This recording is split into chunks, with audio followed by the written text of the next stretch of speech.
Ma prochaine invitée, c'est Mme Geneviève Paris, qui est vice-présidente chez Paber Aluminium. Geneviève, bonjour. Bonjour. Geneviève, c'est une belle journée en ce lundi du 14 avril parce que un bel investissement pour Paber Aluminium. La ministre de l'Économie, de l'Innovation et de l'Énergie qui était avec nous, Mme Fréchette, pour vous annoncer une belle nouvelle. Qu'en est-il exactement? Bien, c'est qu'on a fait un partenariat pour avoir un investissement, donc des partenaires financiers, entre autres avec Investissement Québec, parce qu'on veut faire l'acquisition de nouveaux équipements, des équipements d'usinage et des équipements de rayon X. Puis pour faire ces grands investissements-là, donc c'est plus de 4 millions d'investissements, on a besoin de partenaires, dont entre autres Investissement Québec. Bon, est-ce que ça fait longtemps que vous travaillez sur ce projet-là? Oui, quand même. C'est un des projets qui sont de longue haleine parce que si on prend entre autres les équipements de rayon X, il faut trouver les partenaires qui sont les bons partenaires. Il n'y a pas beaucoup de fournisseurs dans ce domaine-là. Donc, entre autres, on a trouvé un partenaire en Belgique pour le projet de rayon X. On a eu différentes discussions et c'est un projet qui sont plus d'un an d'analyse et pour eux, de la fabrication de l'unité de rayon X qui nous est destinée. Au niveau des équipements d'usinage, c'est de faire le bon choix au niveau des dimensions, au niveau de la technologie. Donc, ça aussi, c'est un projet sur de nombreux mois de travail. Bon, moi, j'ai toujours entendu le rayon X, mais c'est sûrement pas c'est en santé, alors c'est sûrement pas le même travail. Qu'est-ce que c'est exactement que le rayon X dans une entreprise comme la vôtre? La base est la même. Donc, c'est vraiment pour voir l'intérieur, mais l'intérieur d'une pièce d'aluminium. Donc, on va aller voir la qualité intérieure d'une pièce d'aluminium pour voir s'il y avait des inclusions, des fissures intérieures qu'on ne peut pas voir à l'œil, pour être certain que la qualité de la pièce, elle est au niveau que le client exige. Dans le domaine, entre autres, médical ou dans le domaine de la défense, c'est très important. Qu'est-ce qui vous a amené à vouloir vous munir de cet équipement-là? Il faut dire que Paber Aluminium a son propre équipement de rayon X depuis 2006. Donc, ça fait plus de 18 ans qu'on a notre propre équipement de rayon X. Donc, c'est vraiment une technologie qu'on a intégrée il y a longtemps, qui était une demande de nos clients. On avait des partenaires externes, il y avait des coûts importants, des délais importants. Donc, on a pris vraiment le taureau par les cornes, on est allé de l'avant, on a acquis notre équipement.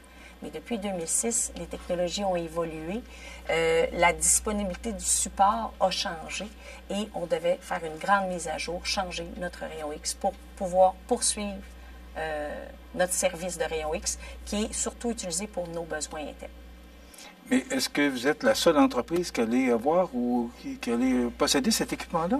On est vraiment peu d'entreprises qui possèdent cette technologie-là. C'est vrai que c'est une technologie qui est quand même rare et dispendieuse. Et ce qui fait une des fiertés de Paber, c'est d'avoir des employés qui ont les certifications pour pouvoir faire fonctionner l'équipement et analyser les résultats. Donc, on a la chance d'avoir des gens très spécialisés qui sont reconnus selon les bureaux de normalisation pour pouvoir faire les interprétations de ça. Donc, on est très chanceux de pouvoir avoir ces personnes exceptionnelles dans notre équipe, parmi une équipe, bien sûr, exceptionnelle. Oui, j'imagine, mais à partir de quel moment cet équipement-là va être en fonction? Au niveau du rayon X, l'équipement va arriver au mois de mai, donc on parle de quelques semaines pour vraiment finaliser l'installation. La formation, elle a déjà débuté, donc au cours de l'été, on va pouvoir en utiliser et bénéficier pleinement des avantages. Est-ce que ça vous amène à avoir plus d'employés? Est-ce que vous avez parlé d'employés spécialisés pour faire fonctionner l'appareil? Est-ce que ça vous amène à avoir plus d'employés à l'intérieur de l'entreprise pour faire fonctionner l'appareil? Au niveau du rayon X, on avait déjà une équipe formée. Donc, on va s'assurer que cette équipe-là reçoive la formation pour les nouvelles technologies. Mais on est chanceux, on avait déjà des membres prêts à utiliser cette technologie-là. Geneviève, ça m'amène, parce que là, je regarde, vous n'avez pas de cheveux blancs. Ça veut dire que Merci. c'est pas les tarifs douaniers qui ont l'air à vous inquiéter actuellement, mais je ne peux pas passer à côté de la question avec ce qui se passe actuellement avec nos voisins américains. Comment vous vivez ça? Parce qu'on sait qu'il y a des tarifs qui ont été mis sur l'aluminium et l'acier. Vous, ici, vous vivez ça comment? Je dois dire que les tarifs amènent beaucoup d'incertitudes dans le marché, beaucoup de questionnements, parce que il y a des règles, on questionne nos agents courtiers en douane, on questionne nos clients. L'information n'est pas claire pour tout le monde. Il y a certains messages qui sont parfois contradictoires.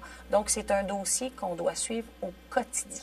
Ce n'est pas quelque chose qui est clos et qu'on se dit « Ah, on est tranquille », pas du tout. On doit le suivre au quotidien. Pour le moment, on étudie énormément, ça s'appelle la section 232, donc les listes des codes qui font qu'on a de l'imposition ou pas. Et c'est quelque chose qu'on travaille à tous les jours dans ce volet-là. Les changements qui viennent avec le gouvernement américain sont un peu imprévisibles. Alors, on doit s'adapter, on doit rester très connecté à l'actualité, aux bonnes sources d'informations. On se réfère aussi à d'autres partenaires d'affaires pour pouvoir partager et avoir une vue globale de la situation. On parle des cheveux gris, on vit de l'incertitude, on vit de l'inquiétude, mais on reste très confiant dans le futur. On le sait qu'on a des bons produits, une bonne équipe, alors des bons clients. C'est comme ça qu'on continue. Mais est-ce que Faber Aluminium exporte beaucoup aux États-Unis? Est-ce que les États-Unis sont un de vos gros clients ou si c'est plus le Canada? 55 de notre chiffre d'affaires est aux États-Unis. Quand même. Donc, oui, c'est une part importante de notre chiffre d'affaires, de notre quotidien. Et c'est pourquoi qu'on doit rester proche de nos clients, connectés à la réalité, à la nouvelle information et s'adapter au fur et à mesure. Est-ce que déjà les clients américains ont démontré des changements ou est-ce que ces gens-là ont déjà communiqué avec vous par rapport à ces tarifs-là? On a différents échanges. Eux aussi n'ont pas toujours l'information complète ou la même information que nous. Donc, on échange sur l'information qu'eux possèdent, que nous, les références que nos experts en douane nous donnent. Et on sent qu'il y a quand même un certain ralentissement dans l'économie, dans le marché. On le sent. Vous êtes une bonne gestionnaire et on a toujours... vous n'avez pas de boule de cristal, je le sais, mais on regarde toujours 3 à 5 ans en avant. Vous voyez ces 3 à 5 ans-là comment? Les prochaines années vont être intéressantes parce que au cours des dernières années, on a commencé à développer des nouveaux clients.